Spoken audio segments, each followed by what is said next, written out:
So Friday night was the George Stephanopoulos interview on ABC with President Joe Biden, and it was meant to give people more confidence, give voters and senators and governors, everyone on the Democratic side, all the progressives, whatever have you, if you normally vote for a Democrat, it was meant to ease your concerns about his mental status. Spoiler alert, I don't think that happened. It didn't for me. Obviously, for me, I have other issues other than his mental acuity. I have issues with, certain things happening in certain parts of the world that are pretty horrific. I have a problem with that. But on top of that, if we just push that aside for a moment and we just concentrate on the mental acuity, he needs to step down. Mr. President, thank you for doing this. Thank you for having me. Let's start with the debate. You and your team have said you had a bad night. But your friend Nancy Pelosi actually framed the question that I think is on the minds of millions of Americans. Was this a bad episode or the sign of a more serious condition? It was a bad episode. No indication of any serious condition. I was exhausted. I didn't listen to my instincts in terms of preparing, and I had a bad night. Okay, I'm going to pause right there because already we're starting this interview with a giant lie. Now, I don't know if it's he realizes he's telling this lie or is he oblivious to his own decline, but there are several reports from several people out of the White House saying that no, this is not an episode. This wasn't episodic. This is happens on the regular. And that's a problem. And he's been making many gaffes over and over again, like he did when he went to Wisconsin, I think either before this or after this interview. And this didn't go too well either. Let me say this as clearly as I can. I'm staying in the race. I'll beat Donald Trump. I will beat him again in 2020. That's the first one, dude. This one's 2024. I don't believe he's going to win it. I really don't. There's just so much that's wrong with how he's been going. The mental acuity is not good. You say you were exhausted, and I know you've said that before as well, but you came, and you did have a tough month, but you came home from Europe about 11 or 12 days before the debate, spent 6 days in Camp David. Why wasn't that enough rest time, enough recovery time?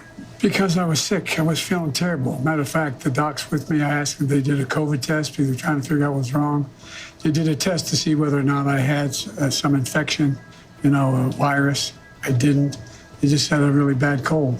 I also want to point out, when the rest of us poppers fly, most of us are flying in coach or economy or whatever they're calling it these days. I think it's economy.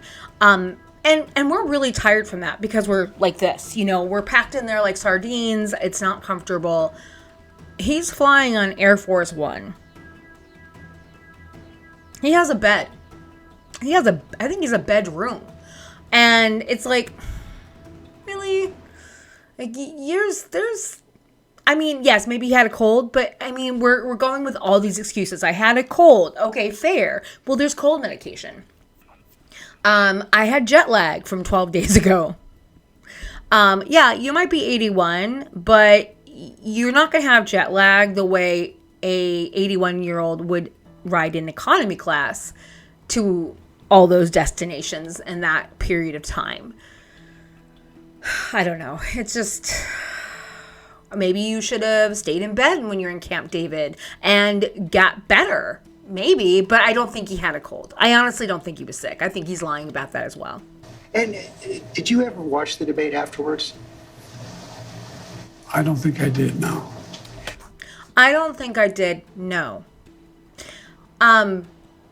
This was 8 days. 8 days after the debate. So you can't remember 8 days ago? Especially something like the debate. Like, how did you forget that, did you watch it afterwards? Really? I would remember if I watched it afterwards. I would have obsessed with it afterwards, but that's me and my personality. Well, what I want to get at is, what were you experiencing as you were going through the debate? Did you know how badly it was going? Yeah, look, the whole way I prepared, nobody's fault, mine. Nobody's fault but mine. I prepared what I usually would do, sitting down, as I did come back with foreign leaders or the National Security Council, for explicit detail. And I realized about partway through that, I get quoted, the New York Times had me down at 10 points before the debate, 9 now, or whatever the hell it is. The fact of the matter is that what I looked at is that he also lied 28 times. The way the debate ran, not my fault, nobody else's fault. This answer is so disjointed. This is basically word salad. I mean, he started off with, well, I prepared the way I prepare for other important meetings, blah, blah, blah. And then his brain went off the rails. And then he went to the New York Times and saying his numbers, that he's down 10 points, and then goes into afterwards, after the debate, not before the debate. So he's talking before the debate and just skipped into after the debate that Donald Trump lied 28 times, which he did. I mean, I'm sure he might have lied it even more. But we expect that from him. We expect that from Donald Trump, that he's going to lie. Like, it's, part of his brand, if you will. And the fact that he just kind of kept going and then says, how the debate was run, no one's fault but mine. It's like, did you set up the debate? I mean, were you the architect of this debate, like the way it was set up? Because then, I guess you would be at fault for that. But I don't know. I just think it's very, very weird and disjointed how his brain kind of skipped over some things and didn't really answer the question. And that's a common theme through this entire interview. But it seemed like you were having trouble from the first question in, even before he spoke. Well, I just had a bad night. You've had some bad interviews once in a while. I can't remember any, but I'm sure you do. I've had plenty. I guess the question, the problem is here for a lot of Americans watching, as you've said, going back to 2020, watch me, to people who are concerned about your age. And, 50 million Americans watched that debate. It seemed to confirm fears they already had. Well, look, after that debate, I did 10 major events in a row, including till 2 o'clock in the morning after that debate. I did events in North Carolina. I did events in Georgia. Did events like this today. Large crowds, overwhelming response, no slipping. And so I just had a bad night. I don't know why. And how quickly did it come to you that you were having that bad night? Well, it came to me, I was having a bad night when I realized that even when I was answering a question, even though they turned his mic off, he was still shouting. And I let it distract me. I'm not blaming it on that. But I realized that I just wasn't in control. I wasn't in control. If I have someone next to me, I don't lose the control, my own control, if someone's next to me talking a lot. And there were several. They showed it side by side, that debate, as they showed it. And sometimes he was saying something, but most of the time that Biden was talking, Trump wasn't. That's the thing. He actually wasn't that distracting, in my opinion. I mean, maybe his just sheer presence there was distracting. I don't know. But he didn't interrupt all that much, but he did a little bit, right? But it's like, I don't think you can really use that as an excuse, because he's saying, oh, I'm not blaming it on that. But you are, because it's not even a really good reason for the reason why you couldn't keep your train of thought going. Because during the last debates in 2019, his mic was not cut off, and Trump interrupted several times, and that did not derail Biden. He may not have been a dynamic speaker ever, but it didn't derail him back in 2019. Not like he was derailed by himself this time in 2024. But part of the other concern is that this seems to have fit into a pattern of decline that has been reported on recently. New York Times had a headline on July 2nd, Biden's lapses are said to be increasingly common and worrisome. Here's what they wrote. People who have spent time with President Biden over the last few months or so said the lapses appear to have grown more frequent, more pronounced, and after Thursday's debate, more worrisome. Look at his face. Look at his face right there. That is a face of the jig is up. I think he knows. I think he knows he's in decline. I think he's just making really bad decisions right now because he doesn't want to face it, but he knows. He knows. I think he knows. By many accounts, as evidenced by video footage, observation, and interviews, Mr. Biden is not the same today as he was even when he took office 3.5 years ago. Similar reporting in the Washington Post and the Wall Street Journal. Are you the same man today that you were when you took office 3.5 years ago? In terms of successes, yes. I also was the guy who put together a peace plan for the Middle East that may be coming to fruition. I was also the guy that expanded NATO. There's not peace in the Middle East right now, like at all. That might come to fruition. What? You could have stopped, supplying bombs and money to a certain place in the Middle East, a certain democracy, if you will. Not really, but yeah, you could have stopped that in January. Because, honestly, by January, we all kind of know, this isn't self-defense. This isn't self-defense at all. So yeah, you could have done better. But you waited 9 months and you still didn't take away the weapons or the money that is funding this. And that is the only reason they can do what they're doing. We know who they are. Also the guy that grew the economy. All the individual things that were done were ideas I had or I fulfilled. I moved on. And so, for example. And let's address economy. Many of us, I live in a coastal state, and many of us, probably especially on the coast, but I don't know, probably all over the United States, my food bill has increased to a gross amount. It's so expensive to eat, right? If I didn't own my own home, I wouldn't be able to rent in my area. I wouldn't be able to live where I live if I didn't own my own home and my husband didn't have a good job. And I make money on the side, but I don't work full time. So, yeah, it's expensive. You have not fixed that, like in any way. Well, that was true then. What's Biden done lately? Today, just announced 200,000 new jobs. We're moving in a direction that no one's ever taken on. I know you know this from the days in the government. I took on Big Pharma. I beat them. No one said I could beat them. I took on all the things we said we got done. We were told we couldn't get done. And part of it is what I said. I mean, yes, lowering insulin costs to $35 instead of $400. That's great.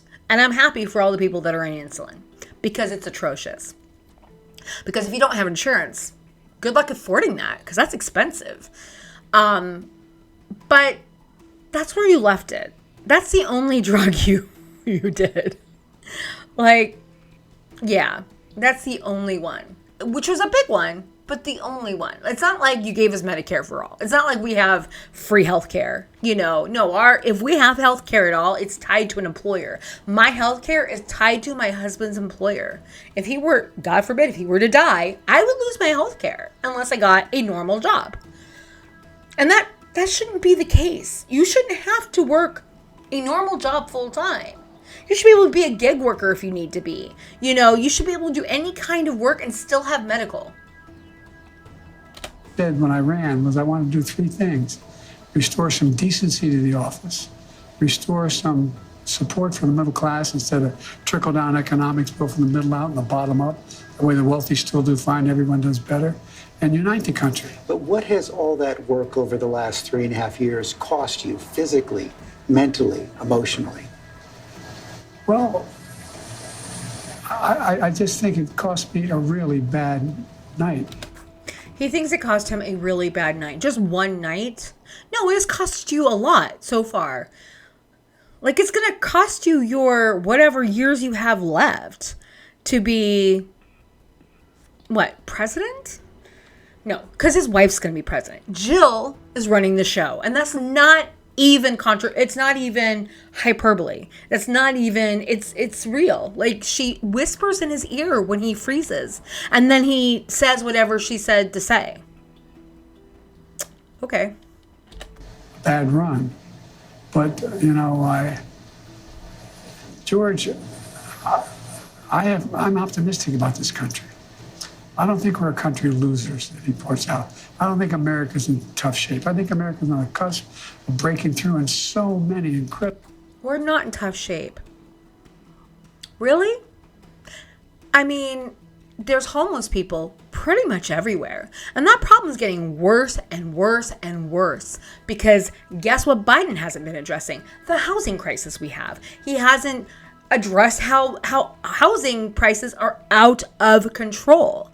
We need to ban Airbnb if it's not your regular home. I mean, people are buying up homes.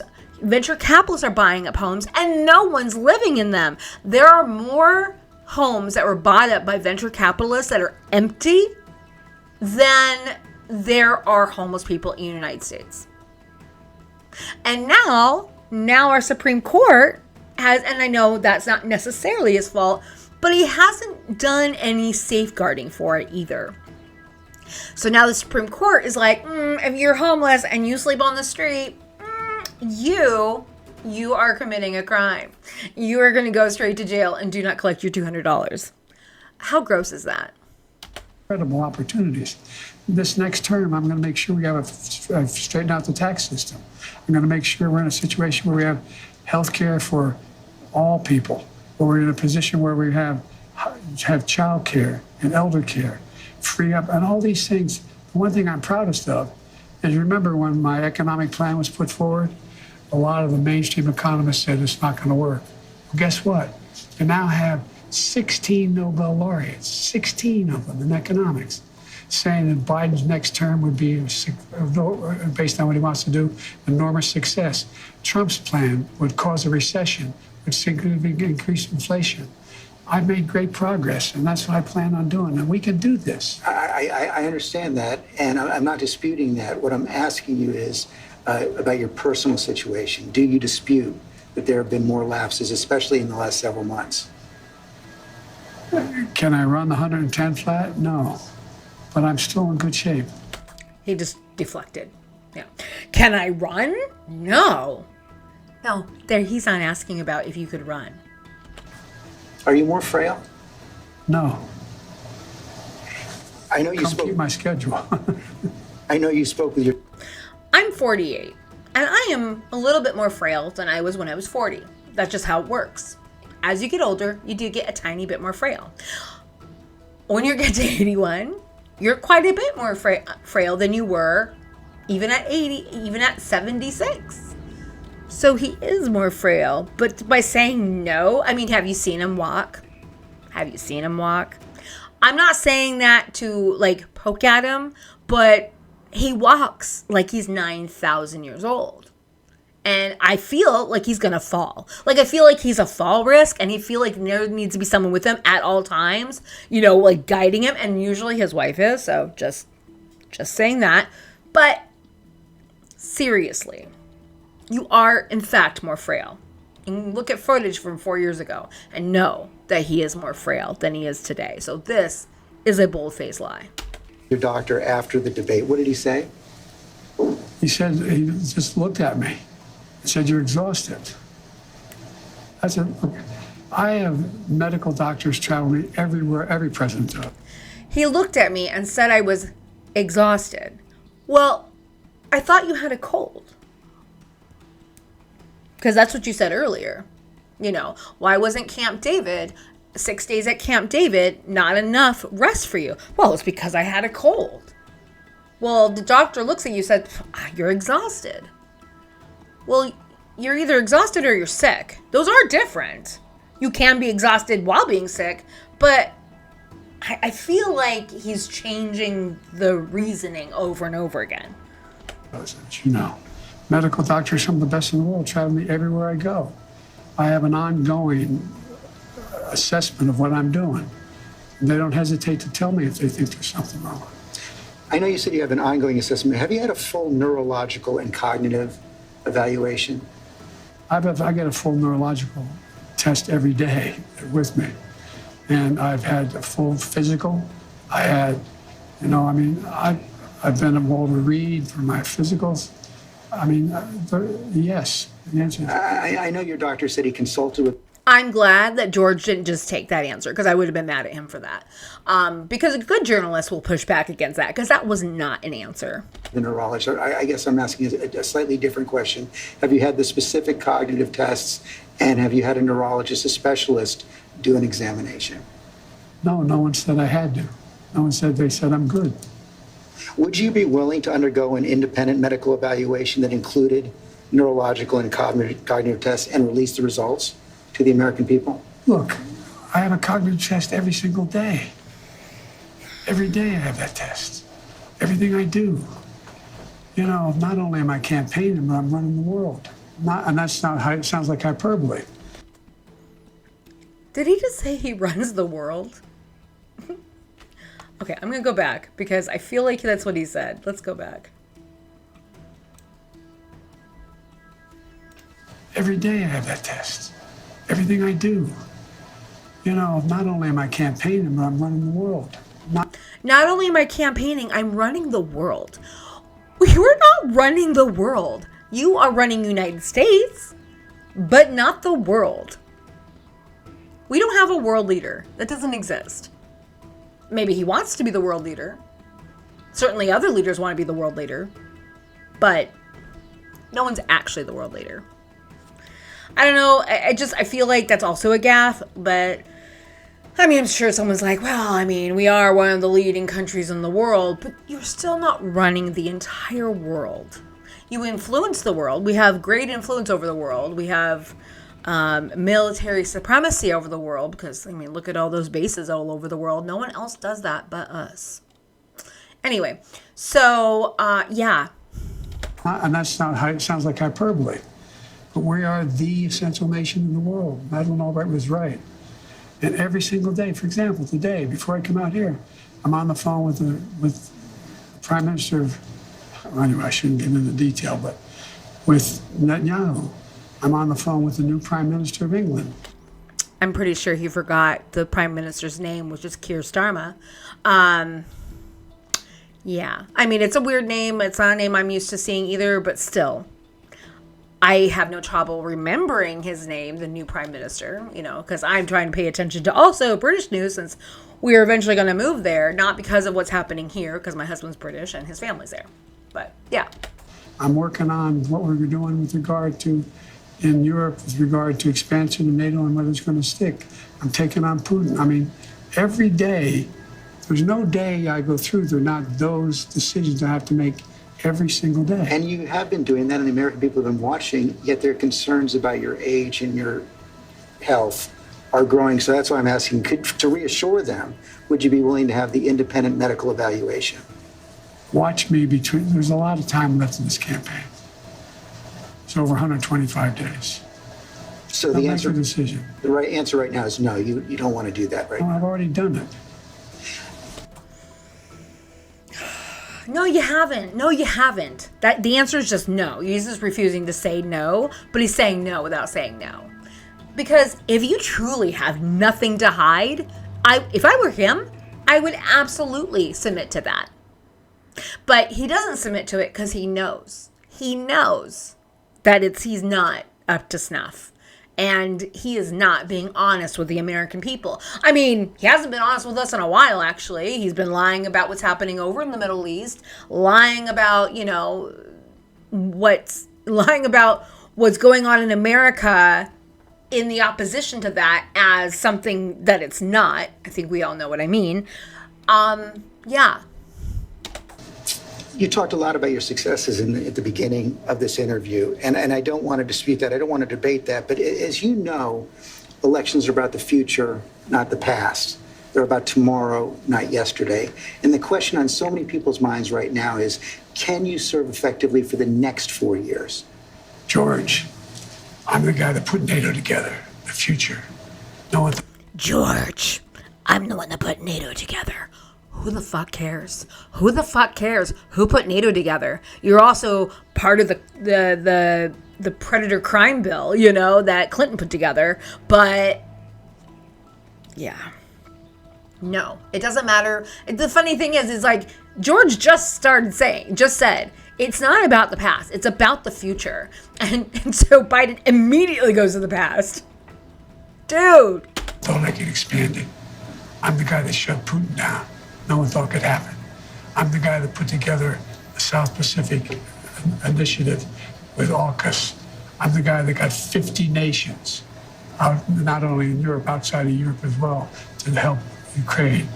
I'm the guy that got Japanese to expand their budget.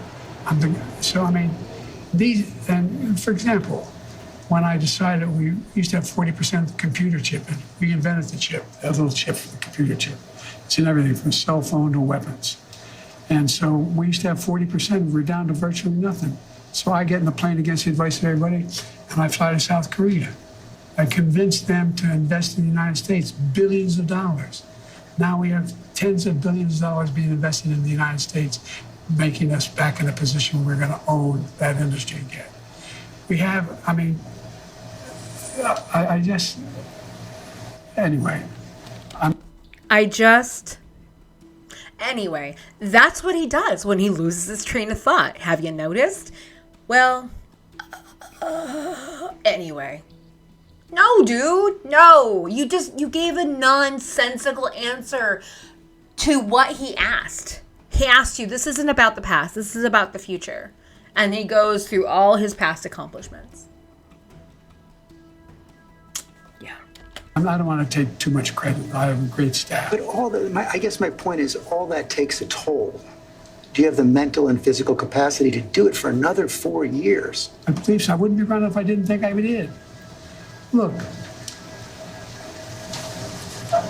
I'm running again because I think I understand best what has to be done to take this nation to a completely new level. We're on our way. We're on our way. And look, the decision recently made by the Supreme Court on immunity, you know, the next president of the United States, it's not just about whether he or she knows what they're doing. It's not about a conglomerate of people making decisions. It's about the character of the president. The character of the president is going to determine whether or not this Constitution is employed the right way. Well, you're not employing it the right way either, because you're curtailing people's First Amendment rights for protesting, for funding the grossness in the Middle East. And then having them arrested. I mean, of course the president didn't have them arrested, but he didn't help it. He didn't help the situation in any way. And when he came out and equivocated the being pro one side was being anti-Semitic, it's not. It's not. Because being anti-Zionist is not being anti-Semitic. Because Zionism is a political ideation. That's it. And we're allowed to disagree. And we're allowed to disagree what we're funding over there in the Middle East. So you are not acting with dignity. Let me ask you a tougher, more personal question. Are you sure you're being honest with yourself when you say you have the mental and physical capacity to serve another 4 years? Yes, I am, because, George, the last thing I want to do is not be able to meet that. I think, as some of the senior economists and senior foreign policy specialists say, if I stop now, I'd go down in history as a pretty successful president. No one thought I could get done what we got done. But are you being honest with yourself as well about your ability to defeat Donald Trump right now? Yes. Yes, yes, yes. You say that, and let me challenge you. Sure. Because you were close, but behind going into the debate. You're further behind now, by any measure. It's been a two-man race for several months. Inflation has come down. In those last few months, he's become a convicted felon, yet you're still falling further behind. You guys keep saying that. George, you know polling better than anybody. Do you think polling data is accurate as it used to be? I don't think so, but I think when you look at all of the polling data right now, it shows that he's certainly ahead in the popular vote, probably even more ahead in the battleground states. And one of the other key factors there is it shows that in many of the battleground states, the Democrats who are running for Senate and the House are doing better than you are. He's losing New Jersey. Biden is losing New Jersey. Like, get real. Well, that's not unusual in some states. I carried an awful lot of Democrats last time I ran in 2020. Look.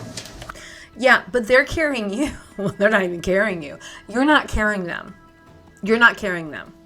I remember them telling me the same thing in 2020. I can't win. The polls show I can't win. Remember 2020, the red wave was coming. Before the vote, I said, that's not going to happen. We're going to win. We did better in an off year than almost any incumbent president ever has done. They said in 2023, all the tough races, we're not going to win. I went into all those areas, all those districts, and we won. All that is true, but 2020 was a close race.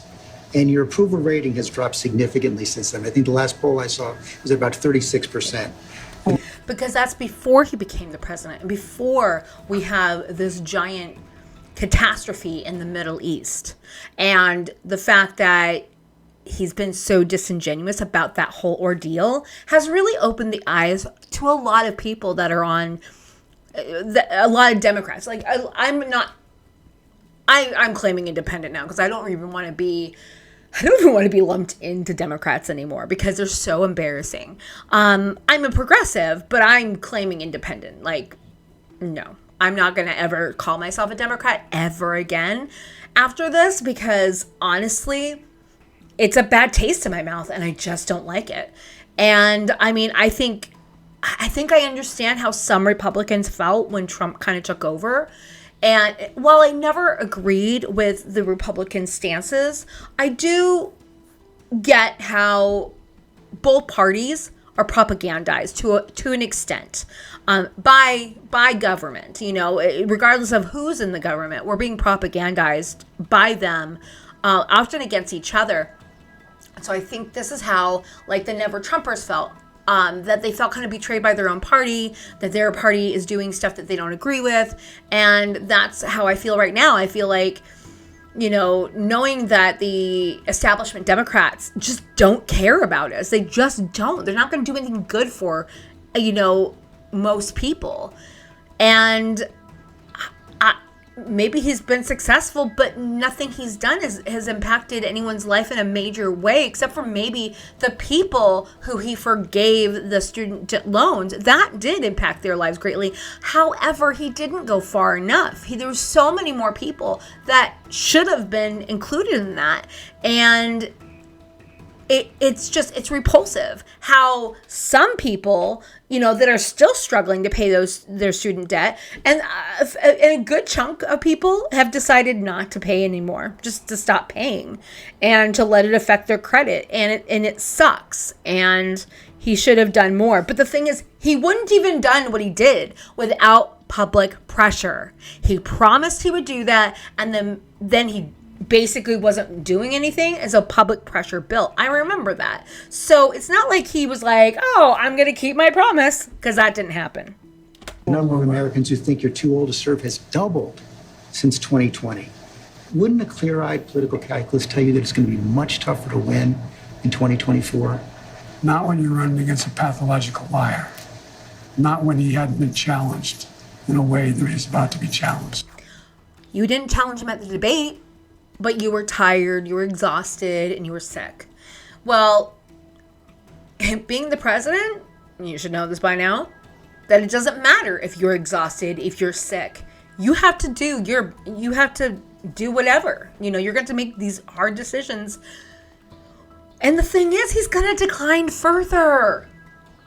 He's not like declined and we're at this point and he's going to stay at this point for the rest of his life. That's not how it works. Once you start declining, it keeps happening. And it's going to get to a point that he is going to not understand a lot what's going on around him. And so it's going to fall to people around him, like his wife, to run our country. You know, I feel like she's not going to take him out of power and then let it fall to the vice president. I feel like she's just going to keep it going and keep him out of the public. Not when people. You've had months to challenge him. Yes. Oh, I sure had months, but I was also doing a hell of a lot of other things, like wars around the world, like keeping NATO together, like working anyway. But look, Do you really believe you're not behind right now? I think all the pollsters I talk to tell me it's a toss-up. It's a toss-up. And when I'm behind, there's only one poll I'm really far behind, CBS poll and New York Times and NBC both have you about 6 points behind in the popular vote. That's exactly right. New York Times had me That's exactly right. behind before anything having to do with this race. Had me behind 10 points. 10 points had me behind. Nothing's changed substantially from the New York Times poll.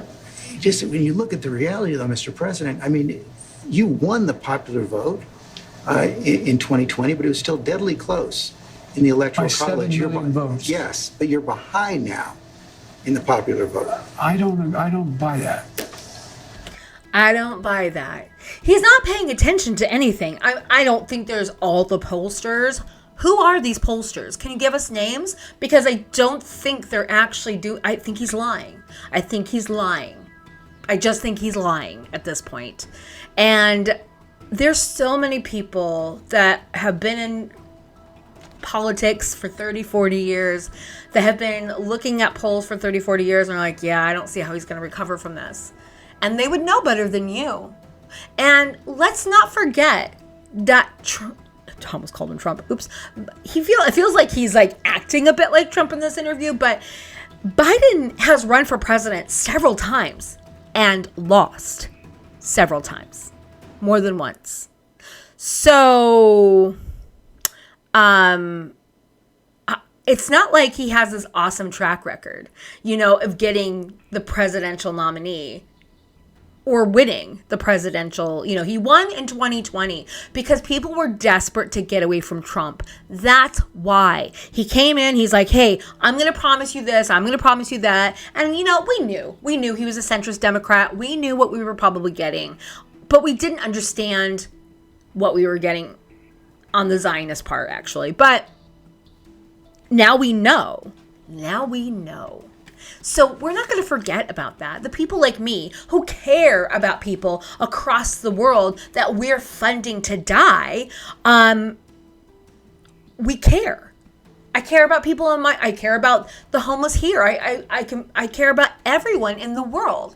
Everyone should be caring about everyone in the world, but I know a lot of people don't. And the thing is, it's not a toss-up. It's not a toss-up. This time, Trump is going to win. He's going to lose. And Biden is not willing to face that fact. And if democracy is so much on the line, and there's so much at stake, why would you think that you are the only one? Is it worth the risk? I don't think anybody's more qualified to be president or win this race than me. No one is more qualified than me. What? That's not true. That's not true. I'm sure there's plenty of other people that are more qualified than you. I can name some progressives that are more qualified than you. The heart of your case against Donald Trump is that he's only out for himself, putting his personal interest ahead of the national interest. How do you respond to critics who say that by staying in the race, you're doing the same thing? Oh, come on. Well, I don't think those critics know what they're talking about. They're just wrong? It's wrong. Look, Trump. They're just wrong. So that's a lot of American voters, and that is a lot of senators that are working on bringing it to him like, yeah, you need to drop out. They're working on that actively, like right now. I think he's either said it or he's going to. Trump is a pathological liar. Trump is, he is. Have you ever seen anything Trump did that benefited somebody else, not him? You can't answer, I know. I've questioned him and his allies as persistently as any journalist has. No, I know you have. I'm not being Yeah. critical. Yeah. I'm not being critical. But look, I mean, The man is a congenital liar. As I said, they pointed out in that debate he lied 27, 28 times the times, or whatever number, over 20 times.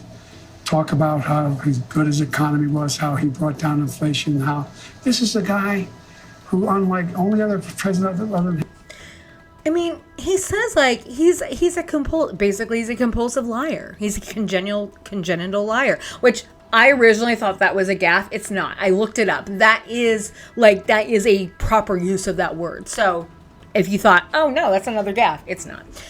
Because I double checked to make sure. Because I'm like, I'm not exactly sure if it is. Let me look it up. But the thing is, Biden's been lying to the American people, and we know that. So you can't say that, oh, I'm better than him because I'm not lying. You are lying. You're lying just about other things. Yes, I'm not saying that Biden is worse than Trump, but what I'm saying is Biden is, in my opinion, in a lot of ways, just as bad as Trump right now because he is putting his self-interest before the American people. And he is supposed to be for the people. Like, the Democratic Party is supposed to be for us, but they're not because they're owned by corporations. They're owned by PACs, like APAC. But, which is gross. him and Hoover lost more jobs than he created. This is a guy who told us to put bleach in our arms to deal with COVID, when over a million people died.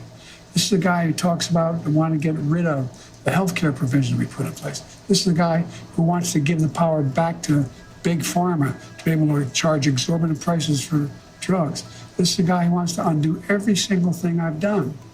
Every single thing. I understand that. I understand that's why you want to stay in the race. But have you convinced yourself that only you can defeat him? I convinced myself of two things. I'm the most qualified person to beat him, and I know how to get things done. I've convinced myself of two things. Does he not understand by saying that means he has convinced himself? Like he didn't actually believe it? And that he had to convince himself that he was the best one for the job and he knows how to get it done? I don't think he does. I know he doesn't. And it's like, you can't buy your own bullshit. You can't buy your own bullshit. And nobody else is buying your bullshit either. If you can be convinced that you cannot defeat Donald Trump, will you stand down? It depends if the Lord Almighty comes out and tells me that, I might do that. Well, if the Lord Almighty, I don't believe in God, but like he does. If the Lord Almighty comes down and tells me to drop out of the race, I might. Like, even his own God telling him to drop out wouldn't be sufficient. Like, the ego you have to have. Like, I don't believe in God, so if some wacko came up to me and said, you need to drop out of the race, if I was the president, I'd be like, okay, crazy. But he's Catholic. He's been Catholic his entire life. And I don't know, maybe he doesn't believe in it, but he pretends to. And so you would think that if God Almighty came to you, you'd be like, well, yeah, then I would. I mean, on a more practical level, Washington Post just reported in the last hour that Senator Mark Warner is assembling a group of senators together to try and convince you to stand down because they don't think you can win. Well, Mark is a good man. We've never had that. He also tried to get the nomination too. Mark's not. Mark and I have a different perspective. Yeah, I think he was going to say something different, but then he decided it would be more inflammatory. I don't know what he was going to say, but I feel like it was going to be somewhat, inflammatory. Well, he was running against me, or maybe he was saying, well, Mark's a good man, but if he says that, then you're like, well, good men are saying this against me, maybe they're right. It's just, this mental gymnastics he's playing is really just a little gross. I respect him. And if Chuck Schumer and Hakeem Jeffries and Nancy Pelosi come down and say, we're worried that if you stay in the race, we're going to lose the House and the Senate, how will you respond? I go into detail with them. I've spoken to all of them in detail, including Jim Clyburn. Every one of them. They all said I should stay in the race.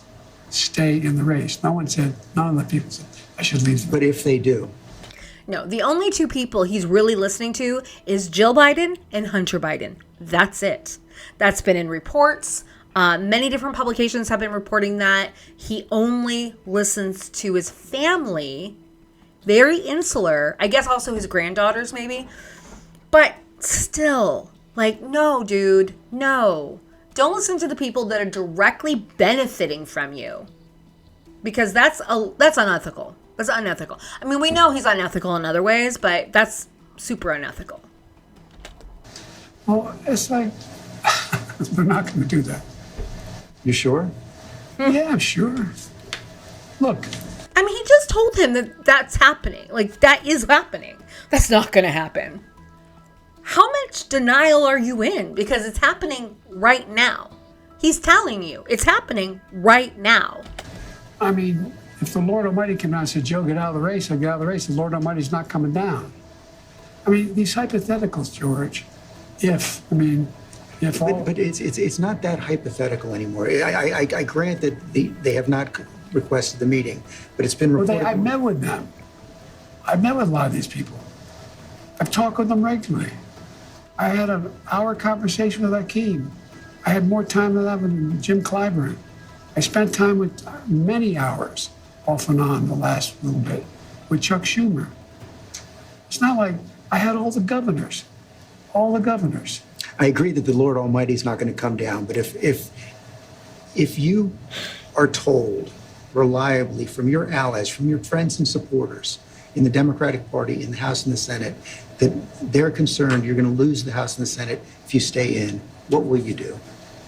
I'm not going to answer that question. It's not going to happen. It's not going to happen. No, dude, it's going to happen. We are all seeing it happen. This is like watching a train wreck happening in slow motion, and you can do nothing about it. It feels so disempowering to be like, dude, you're gonna lose. You need to drop out for us so we have a better future, because people aren't voting for you. People aren't voting for you, and that's not our fault. That's yours. That's his fault. It's his fault for picking his ego over country. Just like Trump. Don't be like Trump. That's how you can beat him. Be better than him.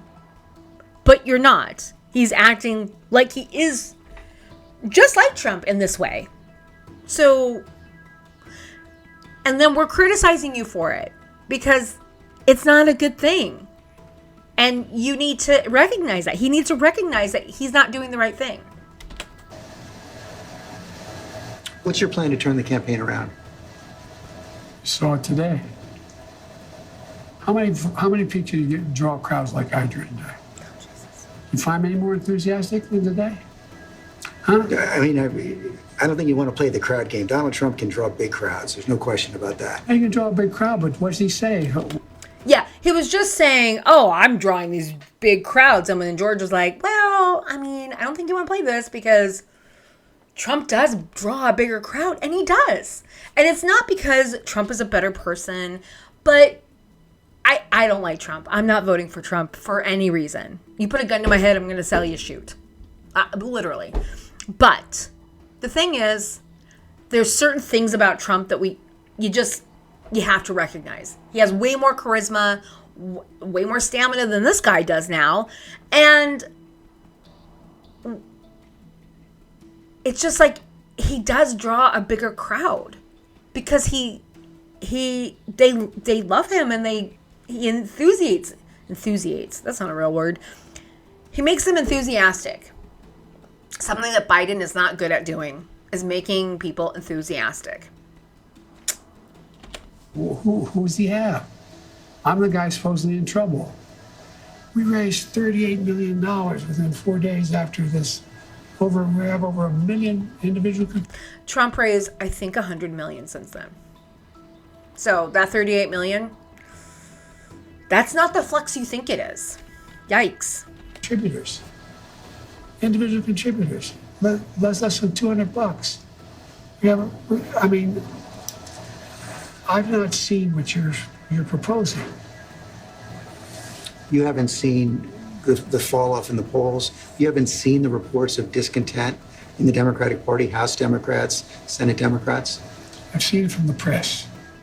This did not help him at all. I don't understand how he thinks. I mean, he's in denial, obviously. But even if he's not in denial, I don't understand how he thinks he's doing okay, that he's going to be able to beat Trump. He's not. That's the thing. He's not going to be able to beat Trump. And we are in some crazy times. We are in for some crazy times, regardless of who wins. I think we're in for some violence, honestly. The right, the rhetoric they have been doing has been a little gross, a lot gross. And there was one Republican, I think he's from North Carolina or South Carolina, where he basically said, killing needs that. People need killing. Who needs killing? Are you saying the left needs killing? Because we're not the ones that are bankrupt here, morally bankrupt. But they paint us as we are the aggressors. The people on the left are violent and we're vicious, and it's not true. They are setting up Germany of 1930s. Or Deutschland, whichever one you prefer. Of the 1930s. The right is. They're setting that up. I don't know who they're going to, target necessarily. But Biden isn't helping this. He is allowing it to happen. His ego and pride.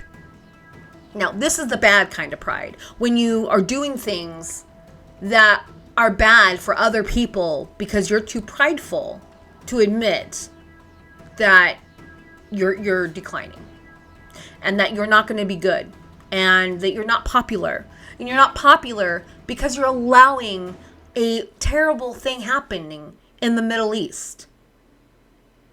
You're allowing it. You're giving carte blanche to a certain country in the Middle East that is destroying a whole people. That's not okay. So, I mean, I know if we got Kamala Harris, I don't know. She might be better on that. I know she hasn't really said much about that, but honestly, at this point, I would be willing to give her a whirl if she ended up being the nominee. And I would hope, because she's a mother, because she's a woman, and a minority at that she will be able to find herself and root for the right people and protect the right people. You get what I'm saying? And stop funding the grossness in the Middle East that we're funding right now. So thank you so much for watching. Hit that like button, leave me a comment. All those things are free and they help me and my channel grow. I'm going to be a lot more active. I have my issues like everyone else, right? Consistency is hard for me to achieve. So I do my best and that's all I can do. That's all any of us can do. So anyway, again, thank you for watching. Subscribe.